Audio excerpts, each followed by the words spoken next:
গবেষক মাটির নিচ থেকে প্রাচীন একটি নিদর্শন খুঁজে পান। নিদর্শনটি দেখে সে পুরো অবাক হয়ে যায়। পুরো মোবাইল ফোনের মতো দেখতে।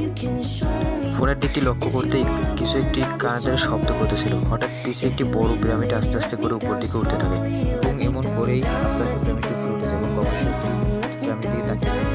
উটটিও অবাক হয়ে যায় এবং লোকটি বুঝতে পারে এই মোবাইল ফোনের কারণে ওই পিরামিডটি এখানে উপস্থিত হয়েছে এবং তিনি আরেকটু ভালো করে উপরে দেখার জন্য তাকায় এবং আরেকটু ভালো চাপ দিতেই দেখে একটি সিঁড়ির মতো কিছু একটা নেমে এসেছে।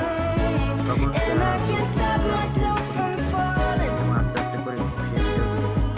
এমন করে যে সে দরজাটি বন্ধ হয়ে যায়, কারণ ওই মুহূর্তে কেউ হুক চালাচ্ছিল এবং পিরামিডটিকে টিউবের মতো বারবার